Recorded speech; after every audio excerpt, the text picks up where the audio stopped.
J'ai grandi dans une ville frontalière du nord du Mexique où convergent différentes cultures, traditions et manières de comprendre la vie. Certaines personnes venant du sud du pays y sont arrivées pour y rechercher de nouvelles opportunités.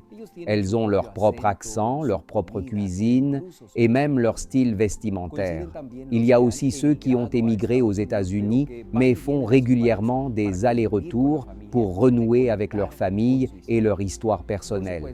Bien sûr, il y a également les habitants locaux qui, influencés par les deux côtés de la frontière, utilisent librement les devises des deux pays, créent de nouveaux mots en mélangeant les langues et passent d'un environnement à l'autre comme s'il n'y en avait qu'un seul. Dans un tel espace d'échange constant, il est possible de sentir qu'on fait partie de plusieurs réalités en même temps. Dès mon plus jeune âge, j'ai appris que vivre à la frontière demande une capacité d'adaptation.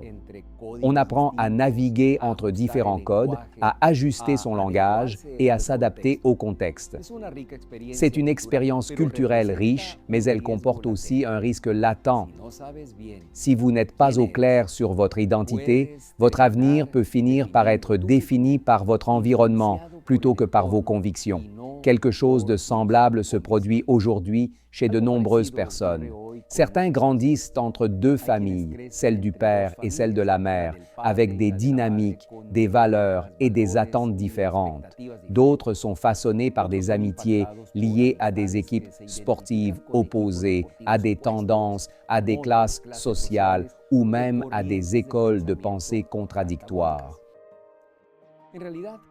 En réalité, nous vivons tous exposés à de multiples influences culturelles, idéologiques et spirituelles.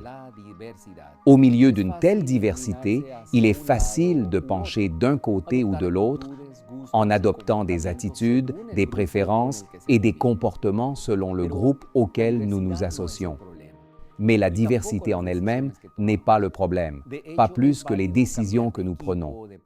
En fait, il est légitime de changer d'équipe, de préférence, d'opinion ou même d'adopter une autre citoyenneté. Paul lui-même suggère dans Romains 12, que nous ne devons pas nous conformer au siècle présent, mais être transformés par le renouvellement de l'intelligence. Cependant, il y a certaines choses qui ne changent pas. Notre identité biologique, par exemple, notre ADN, nos empreintes digitales, notre démarche, nos gestes et les caractéristiques physiques héritées de nos parents. Quelle que soit l'influence qu'exerce sur nous l'environnement, nous demeurons fondamentalement la même personne. Et même lorsque nous cherchons à ressembler aux autres, certains traits finissent inévitablement par révéler d'où nous venons et qui nous sommes.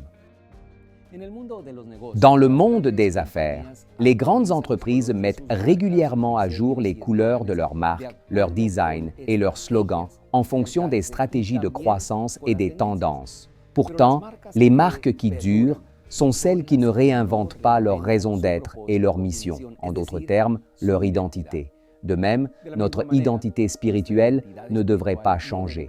Et pour que cela soit possible, elle doit être solidement enracinée en Christ.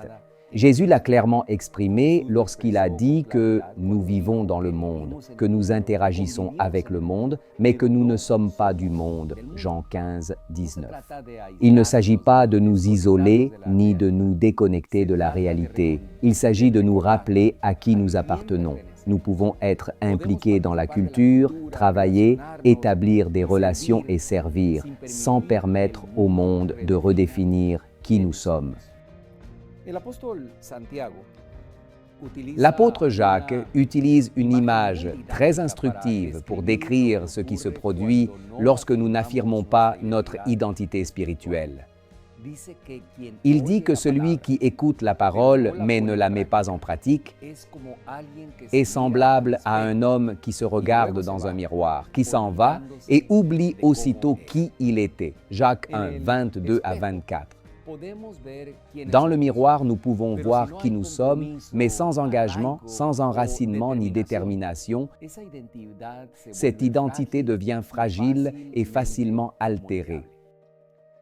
La deuxième priorité du plan stratégique de la division interaméricaine est représentée par un tronc d'arbre robuste qui soutient l'arbre et transporte les nutriments des racines jusqu'aux branches, reliant ainsi les racines aux fruits. Les initiatives mises en place dans le cadre de cette priorité visent précisément à renforcer l'identité en Christ de chaque membre d'Église par la mise en œuvre de programmes de formation qui développent le leadership de service, renforcent la gestion chrétienne et encouragent un discipulat actif, reconnaissant que nous sommes son ouvrage ayant été créé en Jésus-Christ pour de bonnes œuvres. Éphésiens 2:10. À travers ces initiatives, l'objectif est de faire en sorte que l'identité ne soit pas seulement théorique, mais qu'elle se traduise par des vies préparées à vivre la mission. Il convient également de souligner que l'identité en Christ n'influence pas seulement la manière dont nous nous voyons, mais aussi la manière dont les autres nous perçoivent. Lorsque notre identité est enracinée en lui, cela devient évident, non pas tant dans ce que nous disons ou évitons de dire, dans nos décisions, nos attitudes et nos réactions, dans la cohérence entre ce que nous croyons et la manière dont nous vivons. Dans un monde façonné par des influences sociales, culturelles et spirituelles, Christ demeure notre fondement solide. Même lorsque nous vivons loin de notre lieu d'origine ou que nous interagissons avec ceux qui ne partagent pas nos valeurs, il nous donne stabilité et assurance dans le lieu et le temps où nous sommes appelés à vivre.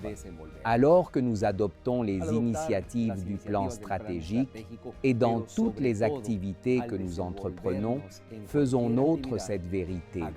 Si quelqu'un est en Christ, il est une nouvelle créature. Les choses anciennes sont passées. Voici, toutes choses sont devenues nouvelles. 2 Corinthiens 5, 17.